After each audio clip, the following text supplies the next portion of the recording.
4, 3, 2, 1. Okay. Hi, Ms. Rodriguez, how are you? I'm good. How are you? Are you ready for this feedback session? Yeah, I'm definitely ready for it. Okay. Okay, let's go over what we got. When I was here the last time, first of all, let me just praise you, because when I was here for your class the last time, the one part that I really enjoyed the most was the amount of tools that you have in your MRS toolkit. You were using a lot of multiple response strategies throughout the entire lesson, and the kids understand your questioning, and they go along with it, and they participate accordingly, so I thought that that was really great. I think you're hitting it on all notes when it comes to MRS. Good. That took a lot of practice. And it didn't look so, because there was a lot of them. Yeah. And I was just amazed by how you're hitting one right after the other. Good.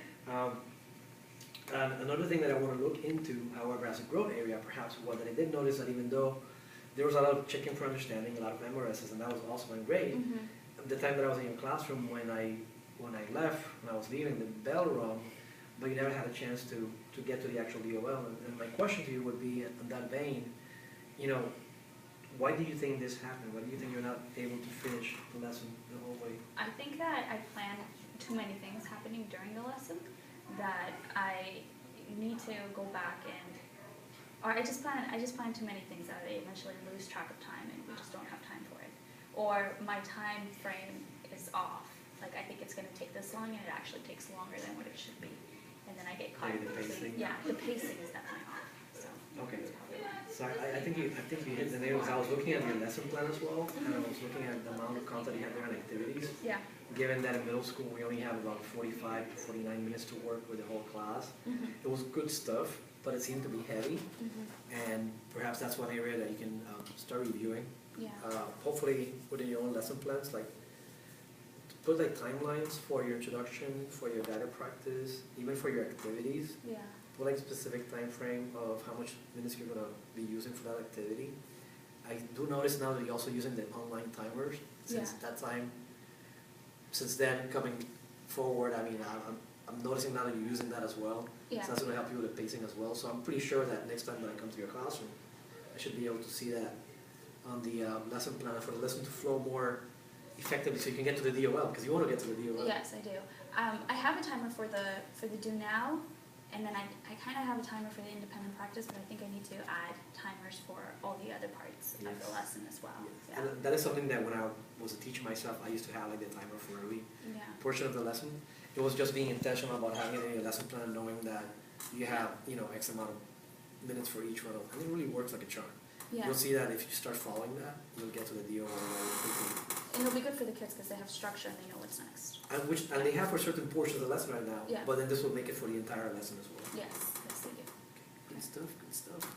So action steps, we're thinking perhaps about, or we're definitely about having the lesson plan itself, having the timelines. Yeah, for the like minutes written you're on using. there, yeah. And then I think that another idea that I had in terms of helping you bring along the pace, an even quicker pace, I did notice when you were doing the slant strategy and calling the students back to attention, you call for slant a few times, and I would say about 50% of the kids, it took them a little bit more time to get towards the slant position. So maybe if and when you're calling them to slant, you can call for slant, but as you're calling for slant, you're actually modeling the different steps. Okay. I think that would also go a long way towards them being able to pick up the pace. Yeah. I mean, it may seem just like a minute here, a minute there, but you know, by doing this, you can leverage your time even more. Yeah, and eventually they'll be able to do it just when I say it once instead of multiple times. Yeah. And what I want to do, since the lesson plan part is something that I will see in the lesson plan, for the slant portion, however, if you don't mind for us just to practice very quickly what that would look like. So if you're standing in front of the classroom and you're calling for slant, let's say that you're talking to your students. So, okay, now guys, I want you guys to assume the slant position for me. You just sit first. Yeah, so they would sit up. Sit up. Yeah, so they would sit up, and usually they're like working on something and I call on slant. So they have to put one of the biggest things is they have to put their pencil down, and I have to usually hear their pencil go down and see their like body move. And then sit up and then look at me and have their mouths closed and just like track the speaker. So And that same thing that you just said, when you call it for slant, if you verbally model it for them, okay. you know the expectation, guys. Slant means to sit up, put your pencils down, and as you're doing the verbal model, then you'll notice like some of them who may have forgotten for whatever reason or may not be focused, Mhm. and then may get to the step and do it even quicker. Yeah. Okay? Okay. Good. All right, that sounds good, the practice part. So let's do the following thing, let's meet, and I will come back to your classroom next week, Tuesday, if that's okay with you, That's fine. for the fifth period. And I'll be looking out for the lesson plan to have the timelines, and the amount of time for each part of the lesson. Yes. And then I'd like to see if you call for a slide, I want to see the modeling of the actual, Yeah. Okay. the actual strategy. Yeah. Next Tuesday it should be fine. We're doing ACP review, but it shouldn't be. It's fine. That's actually a perfect time to come. Okay, Okay. that sounds good, thank you so much. Perfect. You're welcome. Ms. Rodriguez, Thank you. appreciate it, all right. Okay. See you next time, thanks for your time.